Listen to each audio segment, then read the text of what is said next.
এখনই নামাজের প্রস্তুতি মনে রাখতে হবে। পুরাতন বাণিজ্য মেলায় চলছে বিশাল ঈদের জামাত।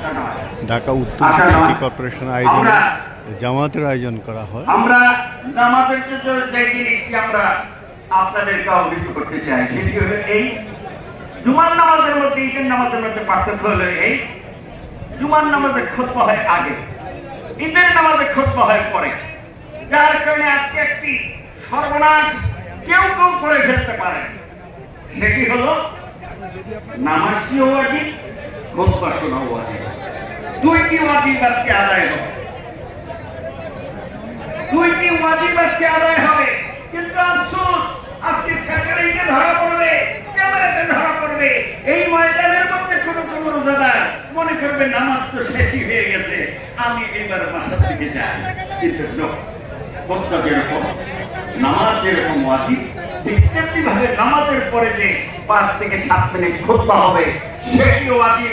অতএব আমরা যারা কিছুক্ষণের মধ্যে নামাজে দাঁড়াবো, নামাজ আমরা আদায় করব, আমরা তারপরে 5 থেকে 7 মিনিট খুতবা শুনবো, 2 থেকে 3 মিনিট মুনাজাত হবে দেশ জাতির জন্য, সার্বভৌমত্ব রক্ষার জন্য, চক্রান্ত থেকে বাংলাদেশের মানুষকে সার্বভৌমত্ব রক্ষা করার জন্য দোয়া হবে।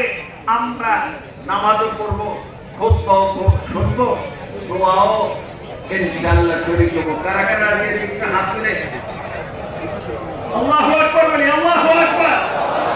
এবার তাকবীর করি, আল্লাহু আকবার, আল্লাহু আকবার, লা ইলাহা ইল্লাল্লাহু, আল্লাহু আকবার, আল্লাহু আকবার, ওয়ালিল্লাহিল হামদ।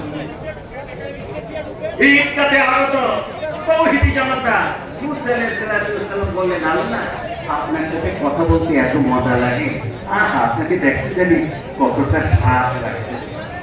তুমি বলছে কি চাও, বলে একটু দেখতে চাই। বলি সর্বনাশ, লামকরানি কোরআনের ভাষা, অনা লামকরানি। মুসা এই চোখ দিয়ে যেই দেহের মধ্যে তোমার 6টি ঋতু আছে, মানুষের দেহের মধ্যে ঋতু আছে কয়টি?